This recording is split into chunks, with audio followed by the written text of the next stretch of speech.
Michelle. I just want to show you guys this little healing circle from yesterday. For anybody who didn't get to see it on Instagram or Facebook or whatever. Here's how it looks. Hi, Nina. You know what's interesting about this particular healing circle is normally I leave them up until they move on their own. Like something will shift or one of the cats will knock into it. Good morning, Nina. Or something, something will fall on it. You'll bump into the table or whatever. Anyway, something will move, and nothing has moved on this one. So that's kind of interesting. So I'll leave it up a little longer. Hi, Tanya. And then I'll go ahead and take it down. So we have our little figurines. There's joy oil. There's jasper in there for the body because we had a lot of physical healing. There's a turquoise heart and a little copper ball and sage and stuff and a heart. So it's just interesting to me that it's been there that long and it's still all in one piece. Yeah, it hasn't moved at all, Mom. Not a bit. I just got here, Tanya. I literally just started. Oh, no. You know what's horrible about that? I love woodpeckers, but it's illegal to hurt, kill them when they're killing your house. Here's all my junk stuff, you guys. All the stuff I pile up for my scopes. So let's get out here. Oh, yeah, they will, Michelle, they can destroy a house. They totally can. So let me get over here to our, this is, we have so much condensation. Look at all this. All that condensation on the roof. The little one out there is what's going to be turned into a guest cabin / classroom, office space, studio, whatever. We actually just got the paint sprayer. I know, yes. Like, you need to be able to protect your home. I had a friend in Colorado whose home was seriously damaged by woodpeckers. Oh, come on, camera. Oh, you guys. Yeah, we want to set it up for that. Where we can do little tiny... Oh, guys, I can't get the camera to turn around. Turn around, camera. Come on. Yeah, it was a big selling point for this property. Oh, my goodness. Turn around, camera. Come on. Oh, my gosh. I don't know if it's going to do it.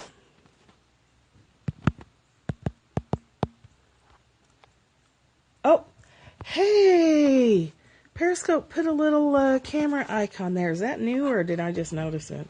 Because it definitely could have been there all along and I would have just seen it. Oh, I gotta get you in the tripod. Hold on. Right. Surprise! It's always a shock. Like when you turn your camera on and it's turned around on selfie mode and you're like, oh shit, oh my God, I need to do something about that face.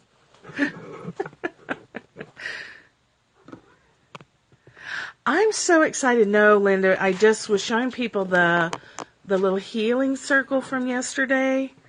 So you can see it on the replay.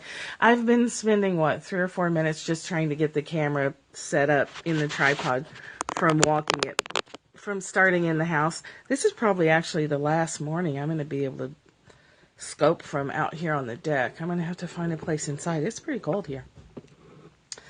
It's pretty cold. Okay, we're making some... Oh my God, did you hear that? That big splat of water just hit my book. Dang condensation. You heard the Perry whistle. Oh, you know what? Oh, Catherine, are you here? Oh, I totally forgot to send you the notice first. Catherine! Did you get the notice? I'm supposed to send her a note before I go on and I forgot. Oh.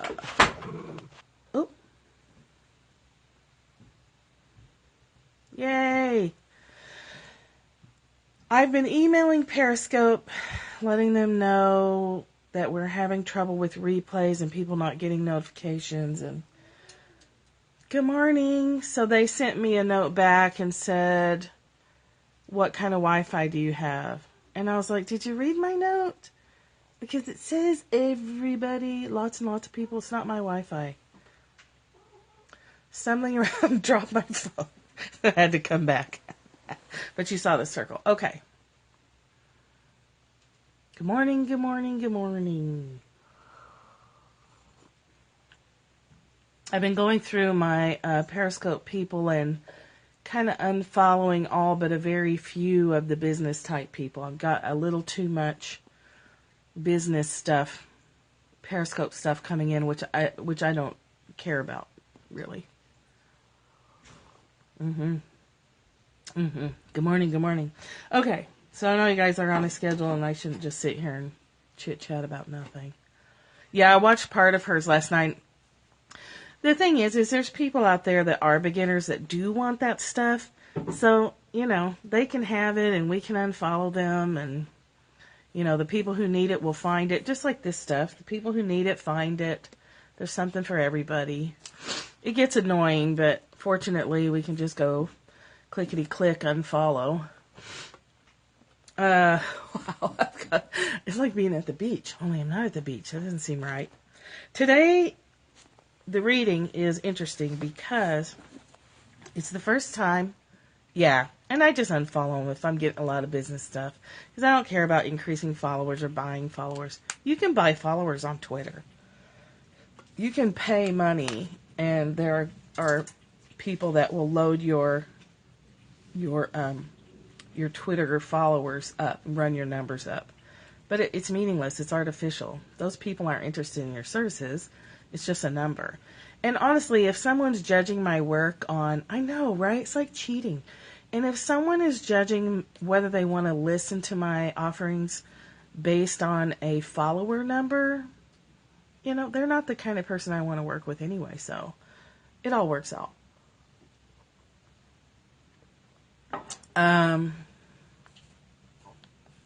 You can buy followers. You can buy hearts. You've been able to buy followers on Twitter and Facebook for a while. Mostly Twitter. If you notice on Twitter, people will follow you that their hashtag or their handle is fill up with followers or buy your followers or whatever. Oh, Instagram too. Yeah. Okay, so today's reading is the first time there's been a section in the Robert Holden Holy Shift book that we use every day that didn't correspond with the text. So we're going to skip that, but the reading is important.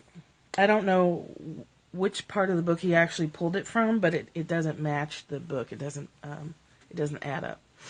So for October 14th, we're on the 14th, right? My gosh, my mom's birthday's in 2 days. Good morning, Evie.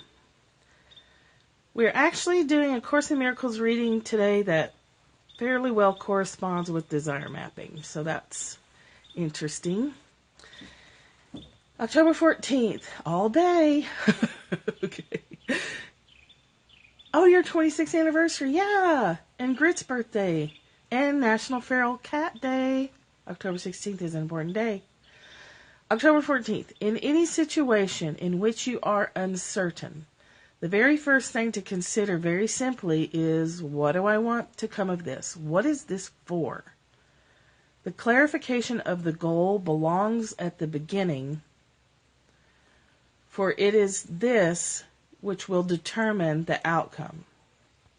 The clarification of your goal belongs at the beginning, because the root core desire of your goal is going to dictate where you end up. And a lot of the work I do with people is finding out, are they pursuing a goal because of the reasons they think they're pursuing them? Or are there deeper drives that may be conflicting with what's going on in the conscious mind? So we may have a goal that we want to lose weight or get healthy, and yet our behavior is the opposite of that. So we're like, but I want this, but I'm not acting it. But I want it, but I'm not acting it. So there's some sort of back and forth conflict thing going on there. So it's really important before you spend any time at all pursuing any kind of goal to get clear on exactly why you want it. The real reasons you want it. There's a disconnect. And that disconnect has you running like a dog chasing its tail. You're running and running and you're doing all this work and you're not getting anywhere. And you're like, how come I'm doing all this work and nothing's happening? So the Course in Miracles would say that anything you're pursuing out there that's not the truth is going to be a dog chasing its tail, or when you get it, it's going to be unsatisfying. Oh my gosh, condensation just landed in my coffee. Ew. I don't know what to do now. I guess I have to drink it anyway. It's required for my basic survival. That's gross. I'm still going to drink it. I have to. Cheers to condensation. Sláinte. Oh, I'm drinking it, Missy. You bet your butt. Tastes metallic. No, I'm just kidding. Yes, mineral rich.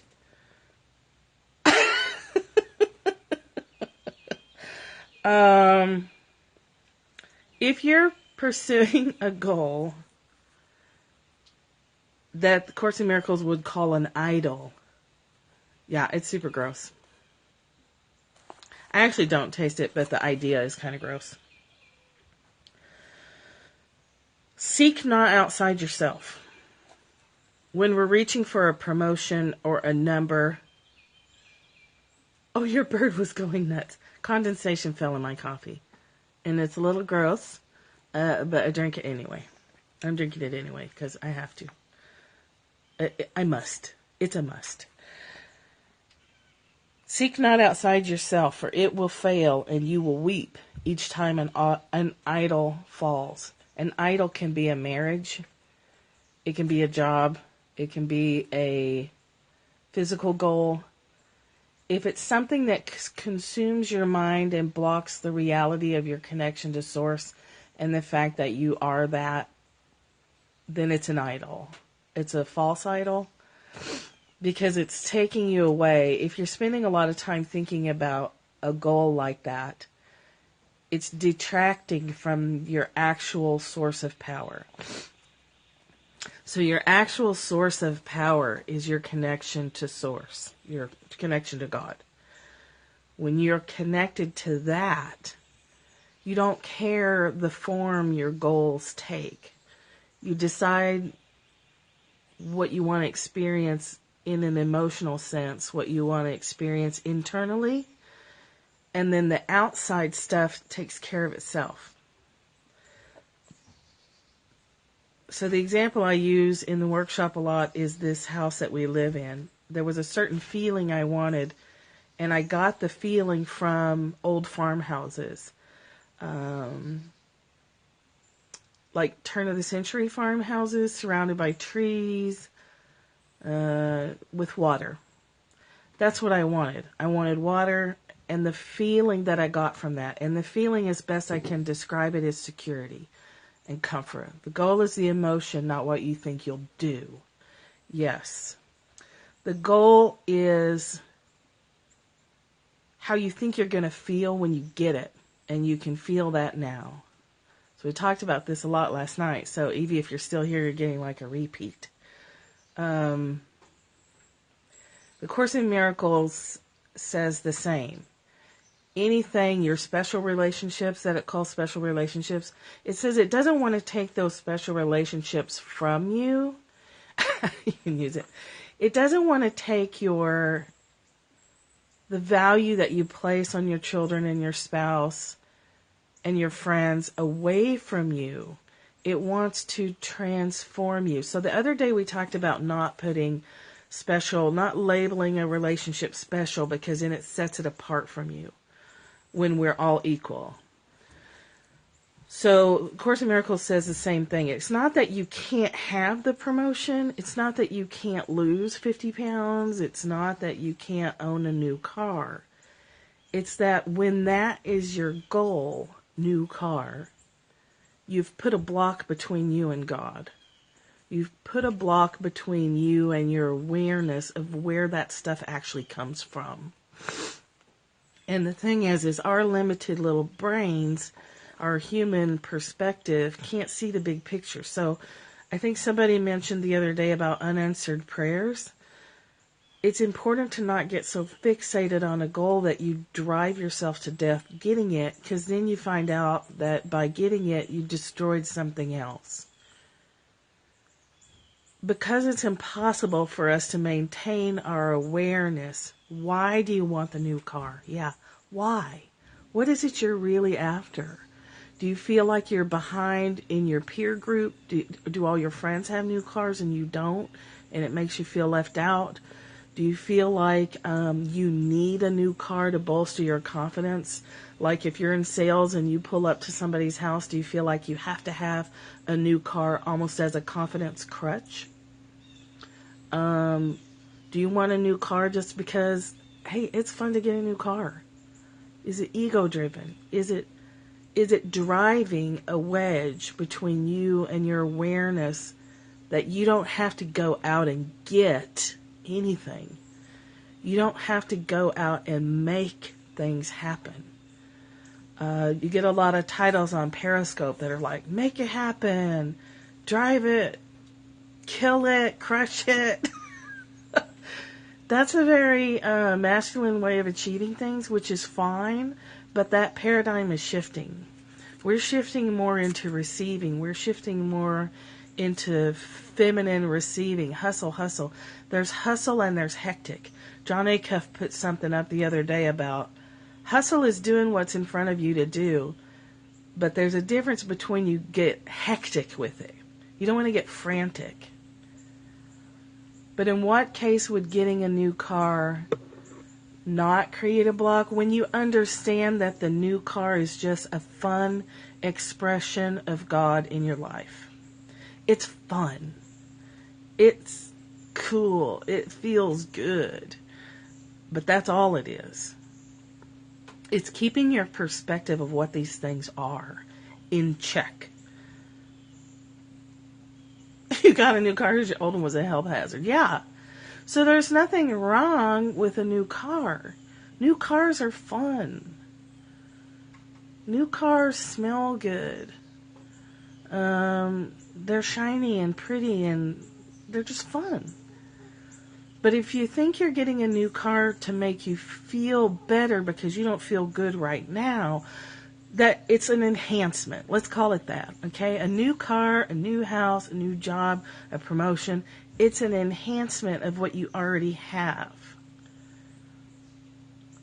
You've got to be inside where you think you're going to end up. And you can do that. You can use your imagination. Don't let it mean more than it should. Oh, mold. Yeah, you have new cars just because you can. So think about the energy of a new car or a promotion. You're thinking about, I need a new car. I hate my old car. I need a new one. I hate my car. I'm poor. I don't deserve a new car. Like, it can trigger all these things. And then you get that new car and you still feel inadequate. And you still feel poor. And now you're more poor because you have a car payment that probably, if you're in that kind of mindset, you may not be able to afford. And then it becomes an object of your obsession. And obsession is ego-driven. And ego's job is to separate you from God.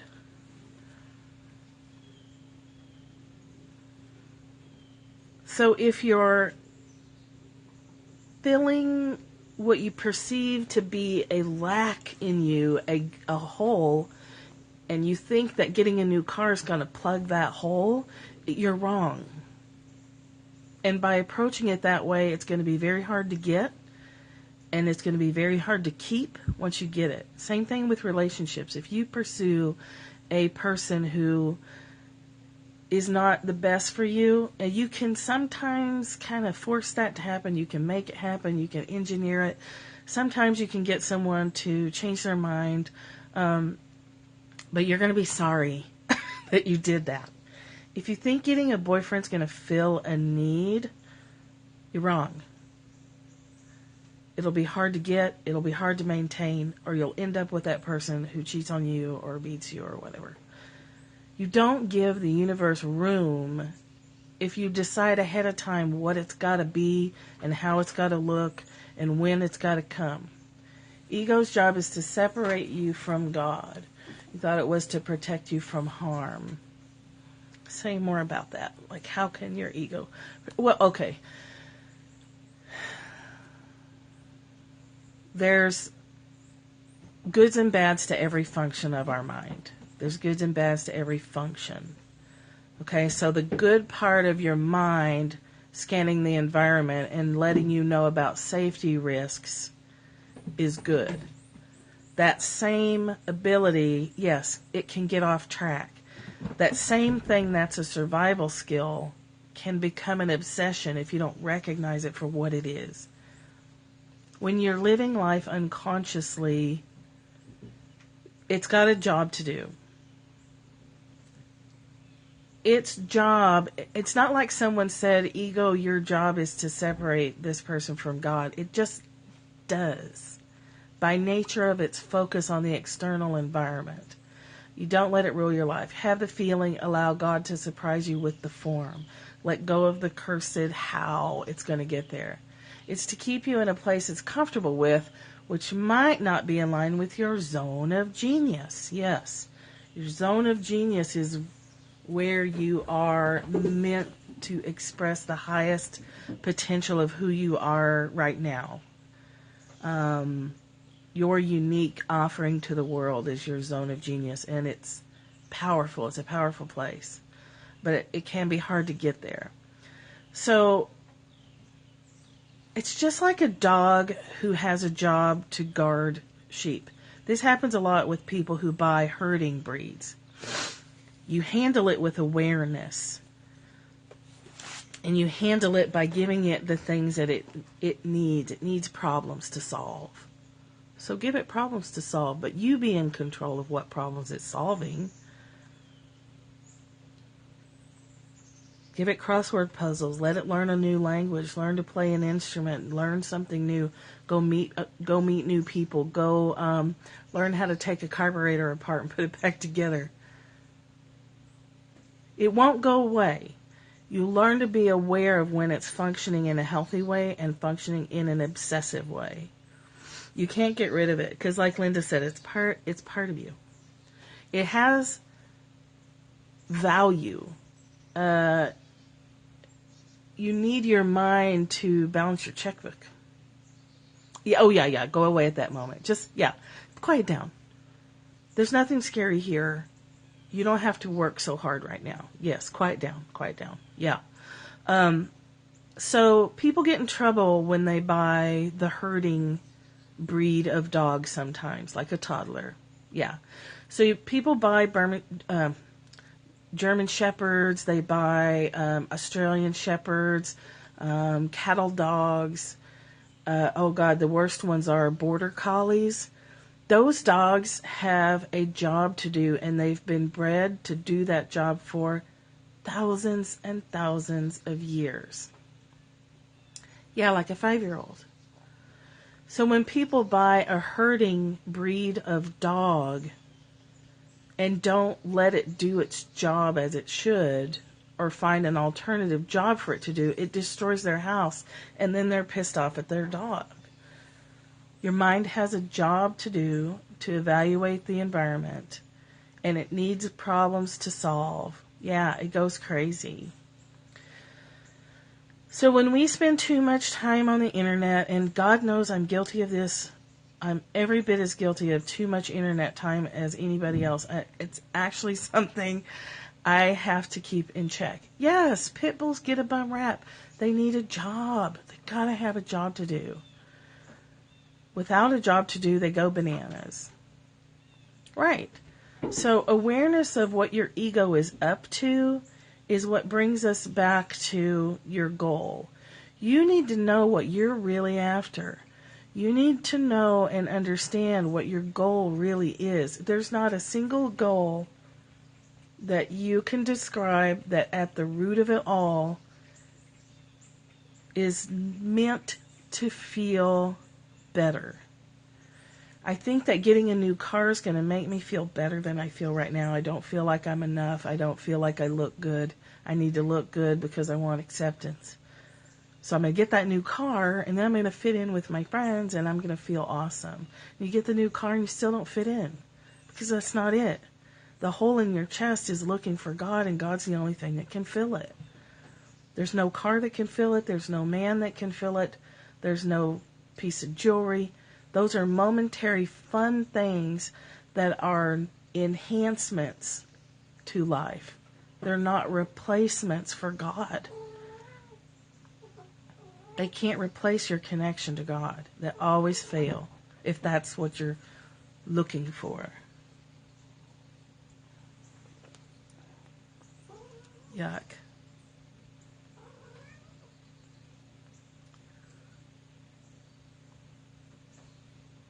Did my broadcast drop? Oh.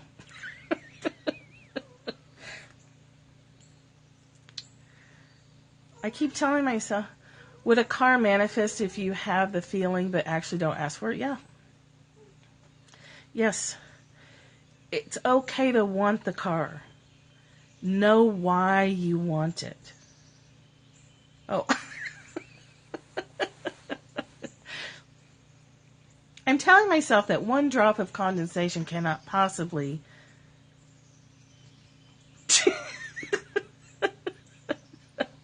change the taste of my coffee. A friend told me that's what Ben was going through when he cheated, and he was right. Yes, looking for God. Most of our misbehavior, most of our naughtiness, most of our self-harm, right, comes from looking for God inappropriately. We don't know any better, right? The feeling is the manifestation tool of all tools.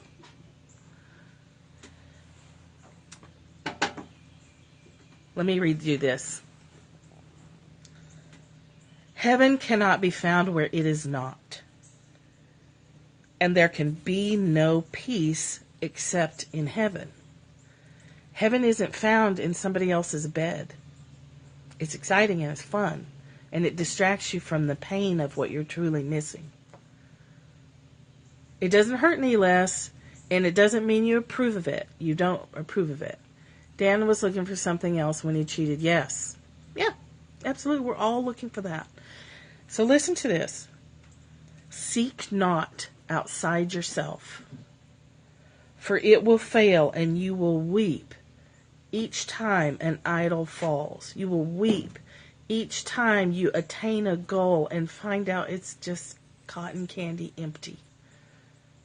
It hurts us more. We add to our pain each time we get a hold of something that we think, this is it, this is going to do it, this is going to make me feel deeply satisfied, and it doesn't.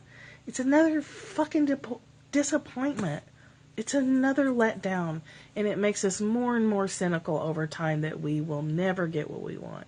So then you find people who are in a mindless pursuit of achievement. Oh yes, yay! Oh, that's awesome, Evie. It sucks. Goals are choices, not needs. So each idol that you worship when God calls will never answer in its place. And God calls us through craving. We feel that craving. We feel that need. We feel that ache, that hole in our heart. Then craving is for God, not a car. When we make that connection to God, and we want a car, one usually shows up pretty quick. You get to your goals without being exhausted. You don't have to scheme and plan and figure out and engineer. The enlightened way, I guess, to buy a car is you go within and get centered in your feeling. Then you go out and you go shop for cars. And it's fun. You go drive all the different cars that you're interested in, and you admire their colors, and you take them for test drives and take pictures of them and think, oh my gosh, I can't wait to see which one is going to be mine. And you know when it's yours. The same way you know that a mullet is yours. You lightly go touch all the cars. And the one that's yours shows up. It lights up, or someone calls you and says, hey, and buy what you can afford. And it'll show up in the right way. And by being centered in God first, the right way comes. You just have to wait. They are. Because she's using actual gemstones. So, yeah. But you're worth one, Evie. You're worth it. Even if you have to save up for it, you might actually really like one. It seems like it's been such a chore, goal after goal after goal, unfulfilled. Yeah. Yeah, they're pricey. They're definitely something that you might have to save up on.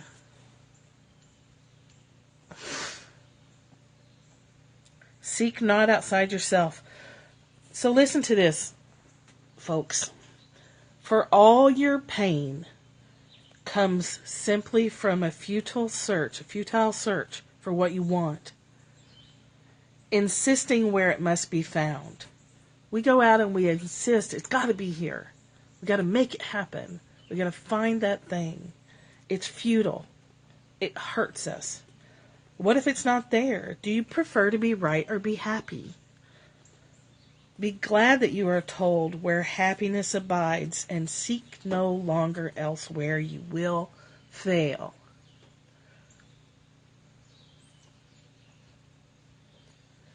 It is given you to know the truth and not to seek for it outside of yourself. Okay, do you hear that? Do you prefer you be right or happy? Be glad you are told where happiness abides. You're told.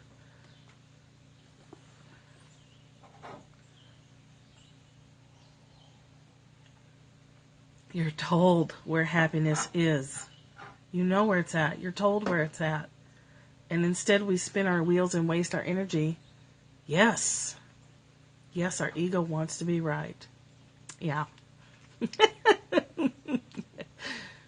Yes. So understanding why people have affairs doesn't mean that you tolerate that behavior. If the person can't stop themselves, but you leave with love. You say, I love you. I love you so much. And I see that you're not able to stop. And for me, that's not what I want in my world. I want a different relationship. And monogamy is important to me. So, I get it that you feel like you still need that and you're going to continue doing it. And that's okay. But I won't be here to do it with. You'll need to do that with someone else. You'll need to play out that game with somebody else. And you can leave people still loving them. Sometimes leaving hurts so much that we make ourselves hate a person. So it gives us like the strength to leave, or the energy to leave, or an excuse to leave. You don't need an excuse to leave. You can love someone and just say, I'm done. I'm done. Whatever we came together to do is over for me, and I'm leaving. 2 years of separation to get to that point, yeah. But then we're miserable hating, yes. Hating doesn't help you at all. It's an ineffective tool.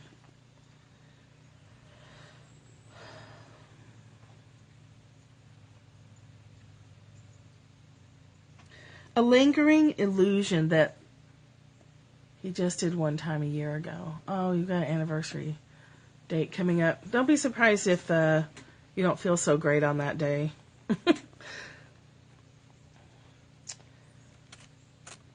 Lingering illusions. Oh, I'm glad, Jana. Yes, Michelle.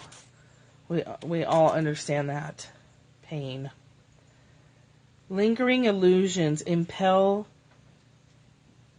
him to seek out 1,000 idols and to seek beyond them for 1,000 more. and each will fail except one, and that's God. Definitely, yes. Do not be surprised if the anniversary date is a bummer, but since you know that, you can plan ahead, and you can do special things for yourself that day.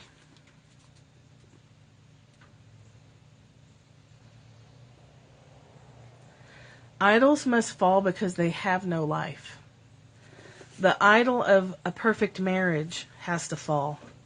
Spa day, yeah.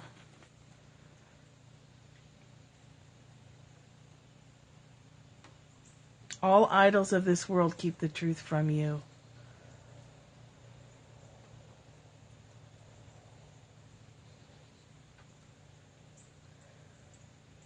To change all of this and open up a hope of to change all this and open up a road of hope and of release, you only have to decide that you don't know the purpose of the world. You give it goals that don't make sense.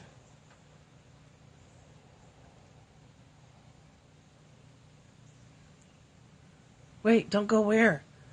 Crap, I missed something.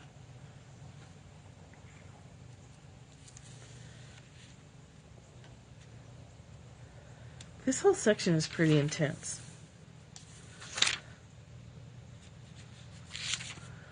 So let's just bottom line it. Let's come back to where we were. Oh, father-in-law's birthday. Father-in-law's birthday on Saturday. Don't. If you don't want to go, don't go. Try very hard in your lives not to do things you don't want to do. It's very rarely worth the cost. So knowing how you want to feel puts you in the driver's seat of your life. Yeah, don't go. Unless it's like super important and you're making, ugh, yuck. Absolutely. Let's see. Knowing how you actually want to feel in life is the most potent form of clarity that you can have, and doing what it takes to generate those feelings is the most powerfully creative thing you can do with your life. So understanding that no car will fill that craving, and that craving is just God's phone call to you. That craving, restless feeling in your chest, that's God knocking on your door and saying, hey, I'm right here. The truth is right here and connecting to me.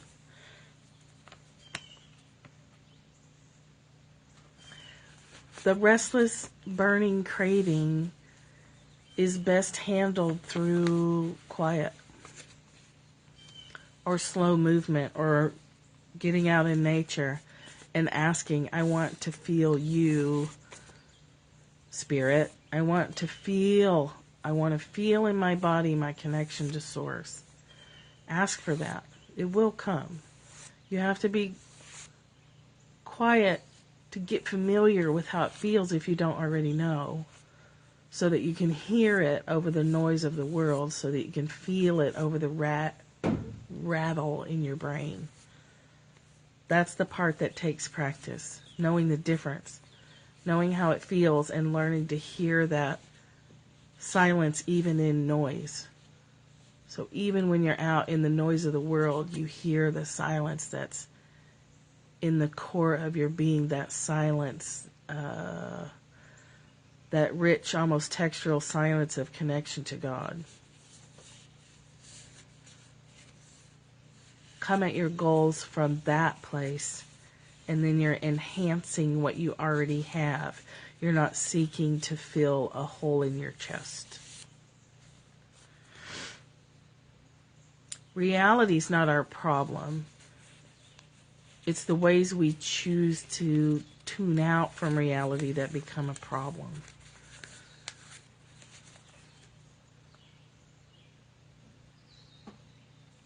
And as far as I know, daily practice of coming back and back and back into alignment with that feeling is the only way I know that it works.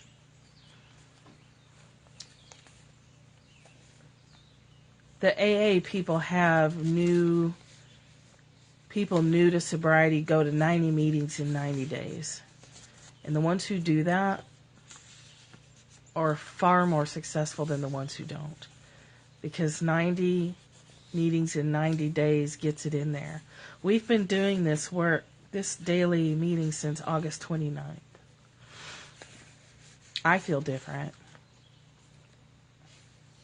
And it's only been, 6 weeks? So at the 90-day mark, it'll be interesting, and you might want to somewhere jot down notes of how you felt and what was going on in your life when we started at the end of August. Yeah, me too. Me too. And we've only been doing it for 6 weeks. We have to keep things fresh in our mind because our minds forget. Our minds habituate. When I tell people to put Post-it notes on their computer, you've got to change the note. You have to change the color. You have to change the placement because our minds get used to things. They habituate to our environment. So you have to switch them up. You go blind. It's okay. So before you forget, don't be afraid. Feels like forever in a good way. Yeah. Digging deeper is just to get information. It's only fearful because you haven't experienced it yet. Desire map. She's talking about desire map. DM. Desire map has you take a look at what you're really after. So you can have emotions. The people who've gone through the workshops have emotions. They come up. Sometimes things get loud. There's tears and anger sometimes that seem like for no reason, but it's not for no reason. Yeah, Tanya will be joining you guys, Michelle and Linda. And the tickets are open until the morning of the 16th. I went and opened it up. Okay? So guys, know why you're after what you're after. Let me read this to you again. If you don't know why you're after what you're after, you won't get there.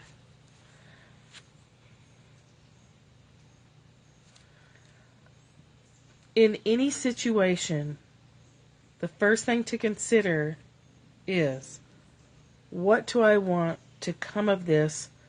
What is it for? The clarification of the goal belongs at the beginning. For the clarification of the goal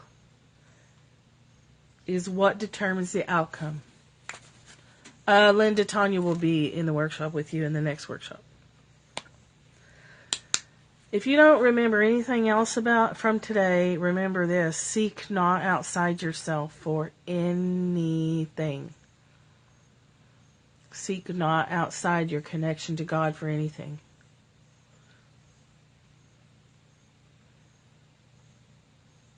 Connect to God first before you make any other decisions. And those decisions tend to take care of themselves. So,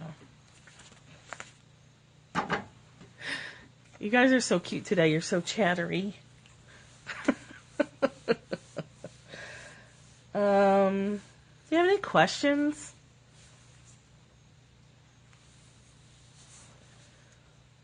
Tomorrow I'll have twins. Twin day tomorrow and Saturday this week. Let's see. Let's glance ahead real quick here and see. Tomorrow's is really short, so that's good. I can't maintain focus for very long with those little gals. Goal-oriented. You can still be goal-oriented, but make your goal staying connected to God. Seek ye first the kingdom of God, and all else will be added unto you. That's what it says. Seek ye first the kingdom of God, and all else shall be added unto you. You seek the kingdom of God first, that connection to God first, and everything else takes care of itself. And it may not be what you expected it to look like. This house is not it was not like the pictures, but it has the feeling that I wanted. And it's perfect for us. It was affordable. Buy what you can afford. It comes to you in an affordable way. Seek the connection to God first. Don't worry about how else things are going to come to you. You don't sit at home and do nothing. You go out and look. You try on cars. You meet new people. But you don't attach to them, and you don't make them your idol, your God. You don't make them your God. You make God your God. Your focus on God is your goal. Yes. Yes. Yeah, today was good. Yeah, when I saw the reading, I look at the reading before I come out here to make sure I know what the hell I'm talking about. Yes, God, lay that burden down. You don't have to know how it's going to happen. Just lay that burden down. It's exhausting. And you can't know anyway. We don't know what's best for us. We're idiots. Boy, that really... Okay, there must have been more dripped in. I can't drink it. Ugh. Clear of heart. Yeah, you're Mala. That's revolting. Oh my God, it's so gross. Yes, like you're Captain America. Don't worry about how. Worry about how Captain America makes you feel. You have a conflict in your heart if you have time about a coworker of your husband. Yes, you want to talk about it here? I'm not doing anything. You guys can stay or go depending on you have time. Condensation from the roof. Jana keeps dripping into my coffee and it tastes terrible. First it was one and I was drinking it anyway. But now I think when I haven't been paying attention, more has dropped in it. Go ahead, Rhonda, tell us what's up. Now it's just gross. No, it's not. It's not okay to throw out a cup of coffee. What are you talking about? Right. Throw it away. She says, I'm like, no. I don't want to make another pot. Yeah, that's really gross though. So, okay, see ya. It's more about being too lazy to go make another pot. Let it go, let it go. I see Catherine's like, hold your nose and drink that sucker down. You're welcome. Catherine's like, suck it up, Buttercup. You hold your nose and you drink that coffee. Okay, so Rhonda, this guy that works with my husband, he is on parole for murder. That's intense. You don't waste coffee. I'm actually not going to drink it. It's too gross. She double dog dare you. I triple dog dare you. Technically. So Rhonda's husband's working with a man. He threatened to kill your husband? Oh my goodness. Has anyone spoken to his parole officer?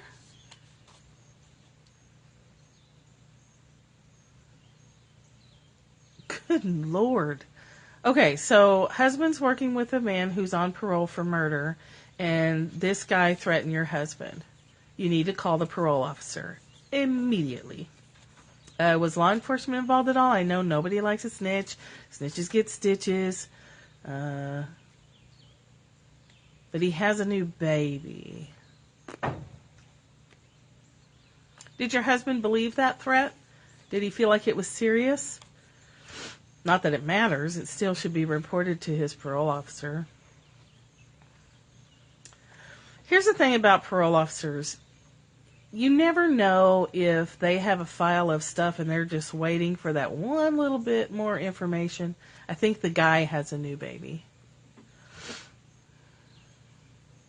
New baby schmaybe. That's right. You could be saving that baby. Okay, this is a perfect example, guys. This is a perfect example. You have to do what's in front of you to do. You can't possibly predict what's right for everyone else. By reporting to the parole officer, also was smoking pot in the truck with my husband driving. Okay, here we go.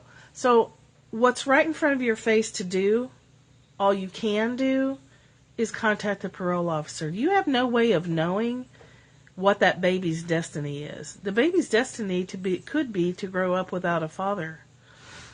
The baby's destiny could be to grow up with an abusive father.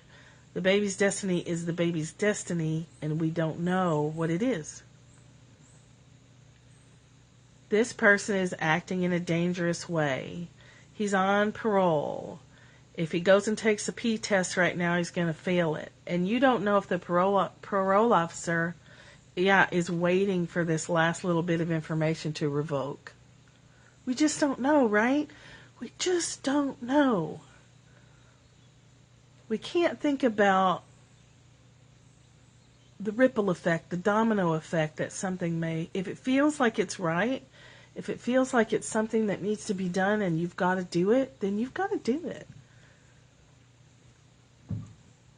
I mean, I'm guessing your husband's not going to quit and go find a new job because of this one person.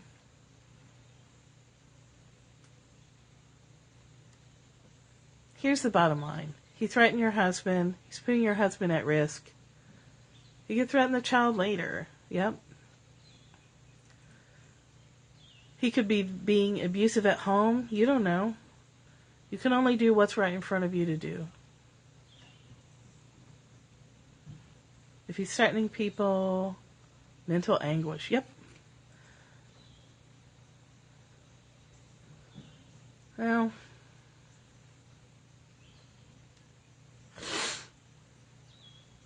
I would talk with him again and just say it's not just you he threatens. If he threatens to murder your husband, that impacts your life too. So it's not just between you and him, husband. It's between me and him now, and you and me and him, because now I'm drawn into it because it's in my little circle. It doesn't matter. It doesn't matter what motivated the threat or why he did it or what he said. The fact is he's acting in a dangerous manner. And strip away all of that, and you've got to find out to go with, you've got to go with what feels right for you to do. For you to do. Not what husband wants you to do, not what you think you should or shouldn't do. You've got to get quiet and decide what action feels appropriate for you. And if you feel misgivings,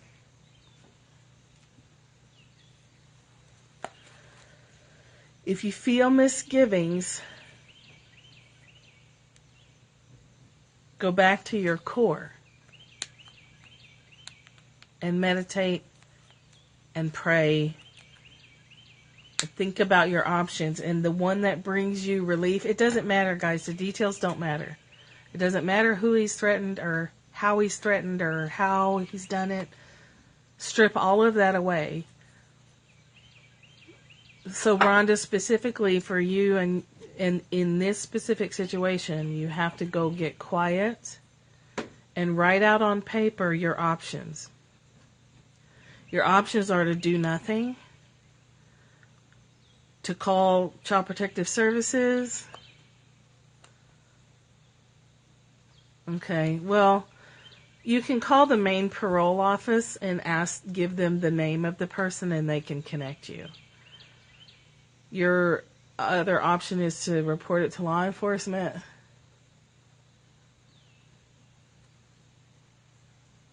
Right, but it doesn't matter for Rhonda's situation.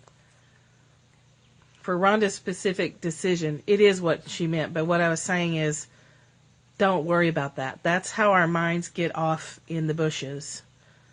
That's how we do it. We're like, well, what else is he doing? And we start speculating and asking and wondering what the details are. Yeah, we don't need the details. That's how we screw ourselves up.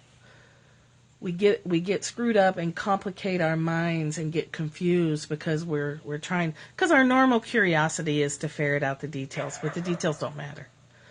What matters is Rhonda has a decision to make. You'd like to say, if you want to say more now, go ahead. Yes. We need very little information to know, to then contemplate what our decision should be. We don't really need much. So we strip all that away. Perry keeps blocking you. Rhonda, you can email me. But here's the bottom line. We don't need a lot of, oh, hard to type. Yeah.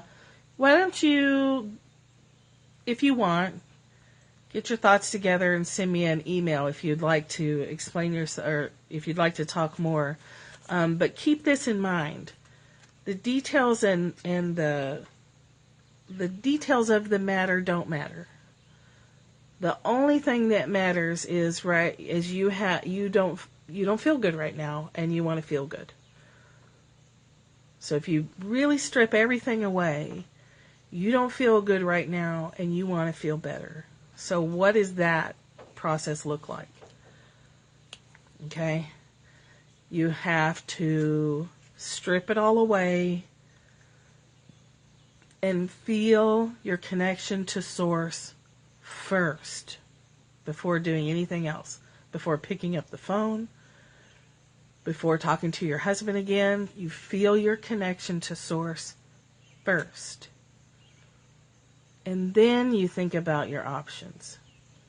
Then you think about, I could call the parole office.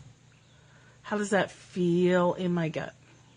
How does that feel in my being? Does it make me feel like, yeah, okay, yeah, that's exactly what I need to do. I feel relief even just thinking about doing it. If you don't, there's more to the story. Then that's an issue for your husband.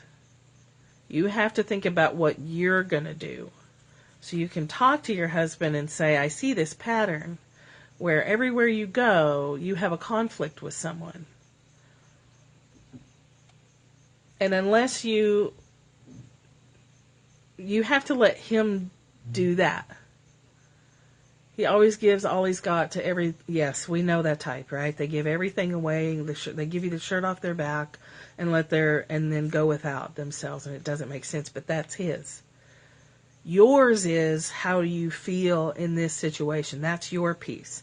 His piece is his piece. Your piece is how you feel in this situation and what the energy needs to be spent on what you want to do, what you want in your life. If he leaves and goes to another job and this is his pattern, he'll just find someone else, correct? If he takes this opportunity to deal with this pattern now, he minimizes the chances of that pattern repeating itself, but that's his. So you can have him watch this replay. You can have him watch all of our replays, and he can start looking at his own patterns. The replays are on Katch.me/Michelle Wolf 11. It's the same. The Twitter handle and everything is the same. But that's his part. You can't fix it for him. You can't fix the part of him that gives everything away and doesn't take care of himself. That's his. Yours is you don't feel good and you want to feel better. At the core of it. You don't have to understand. Yeah. So my advice to you is to meditate and pray first. Make a list of your options. If that feels what's right for you, then that's what you need to do. And you can call the main parole office for the state of Florida, or you can call the main parole office for the county that you're in, and they can help you figure out who the PO is. But don't tangle yourself up with your husband's stuff. You just love your husband, and you can talk to him about, dude, you've got this pattern, and this is getting scary for me, and I'm your wife, and I love you, and I wonder if we could talk about this, and I've got some books you could read, or I've got some replay videos you can watch where we talk about this stuff every day. Would you be willing to do that? And if he says, hell no, well, you can just love him then. That's all you can do. You can take your material action step of calling the parole office, which I heartily agree with, and then you love your husband and you try to help him figure it out. Okay. Well, yeah. Call and give the PO the information, and then you have to let go of what happens to it, because depending on the parole officer, you may or may not see results. But I know that you want to protect your husband. It just depends. POs revoke probation and parole for different reasons at different times. Some are lazy and just don't want to do the paperwork. Sometimes they have too high of a rotation and the details get lost and the pattern of misbehavior gets lost. So they break their terms and conditions and people aren't tracking it. The bottom line, Rhonda, write this down somewhere, is you. How you feel and how you want to feel. That's the two things that you have to focus on. Yeah, we don't know. We have no idea. We can only do what's right in front of us to do next. You make your phone call and then you let go of it. And you put your energy back on you. And you offer solutions to your husband. You offer it. You have a pattern. I love you. You keep getting in conflicts with people. I would really like to offer you some solutions for what could help you figure out what that's about for you. Here they are. Here you go, husband. Here's some solutions. Here's some stuff you can do. You offer it. Remember our little sculpture with her holding the bird like this? You offer. But you don't attach to if they take it or not. Because you can't. You can't fix it. You can only do you. You can only bring your stuff to you. The more time and energy you spin your wheels on trying to change patterns for other people, pull your energy back to you. You can even say, Rhonda, I bring my energy back to me. My energy comes back to me now. I claim my power and I bring it back to me now. I bring it out of this situation. I bring it out of the past situations. I bring it out of situations with people. Bell, B-E-L-L, Pine, P-I-N-E, art. BellPineArt.com. The little release sculpture helped me for years when I was learning to let people go and have their own stuff. It's theirs. It's not our responsibility. And that's not a heartless thing. If you take people's learning away from them by doing it for them, you've robbed them of their opportunity to grow and build their own spiritual muscles. It's theirs. We love them and we get scared and we don't want to lose them and we don't want them to get hurt. We love them so much we just want to wrap them up and never see them hurt. But it's not possible and it's not appropriate. Does this make sense? Rhonda, is that helpful at all? And you can DM me or email me. Oh, that's what I had the card in my hand for. Don't take away their journey. You can't. You hurt them if you do. You hurt yourself and you hurt them. It would be like somebody saying, I want to get stronger so I can lift more weight. And you saying, okay, I'll go to the gym and I'll lift weights for you. Well, they're not going to get stronger that way. Even though lifting weights hurts. It's painful. CaddyshackDesigns@gmail.com, Rhonda, if you need further assistance. CaddyshackDesigns@gmail.com. You can go to the website too. I think there's a contact form on there, but it's probably easiest to just email me.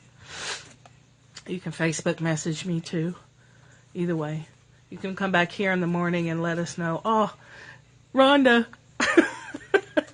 email me or Facebook message me, or come back in the morning and let us help you further if you need further help. I think I was talking to you and you were in transition.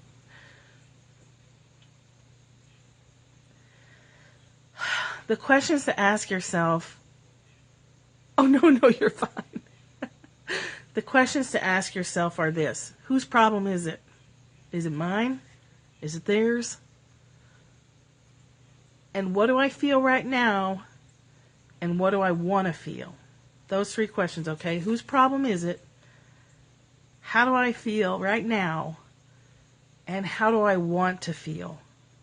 And let that guide you. Hugs and kisses to you, Rhonda. I hope you feel our love for you and your situation and your blessed, overgiving, giant-hearted husband.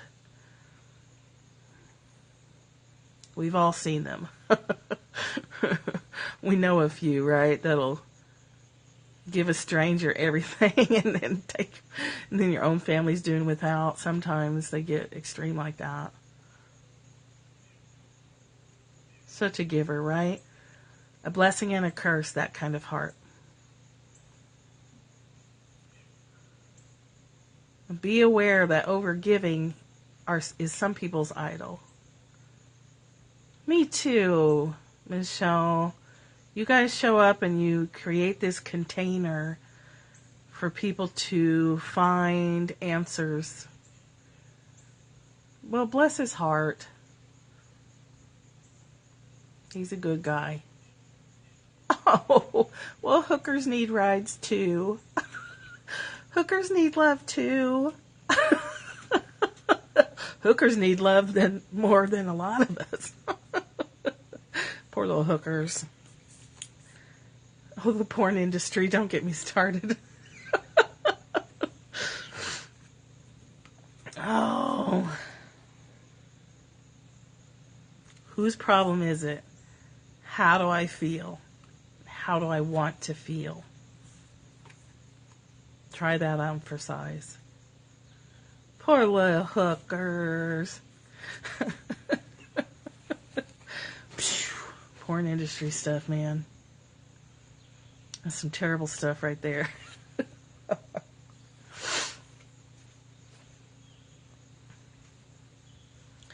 Anything else for today?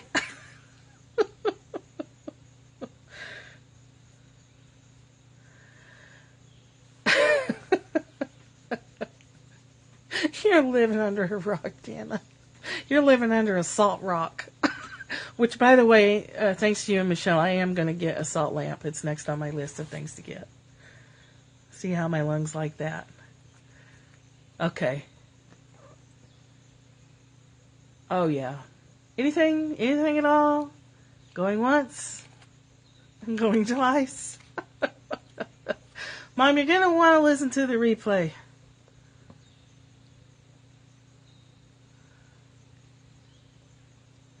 Catherine, don't get a salt lamp. I'll get you one for your birthday. We have a store in LJ that's nothing but salt lamps. So I can scope you and you can pick one. I'll send it to you for your birthday. It's a chunk of salt with a lamp in it, with a light bulb in it. Oh, I don't know. I haven't even gone in there. This will actually give me an excuse to go in there and look around. You're welcome. Whew, I had no idea what to get you. Himalayan pink salt. So, okay, guys, I got to wrap this up. I got to go to the mailbox because I got to mail Tanya Beck Moore her Desire Map materials. And if I don't get them in the mail today, I run the risk of her not getting them in time. If I get them in the mail today, she's for sure going to get them before Tuesday.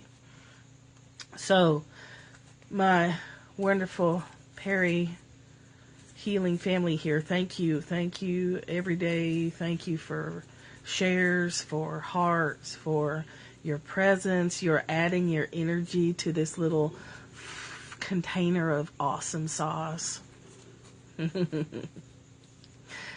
Yeah. So, whew. Big deep breath, guys. Big deep breath in. Blow it out. Oh, yeah, you're welcome. Yeah, if anybody ever wants in last minute, you just have to contact me. I mean, if nothing else, somebody could pay for overnight shipping if they had to. Yeah, Michelle put a salt lamp thing on my Facebook page. Oh, did she tell you that? Sorry, I wasn't paying attention. Okay, see you later. See you in the morning. Have a wonderful day. Rhonda, email me if you have any further questions or Need anything else? Or you can always come back here in the morning. We can chat more. Love, love, much love.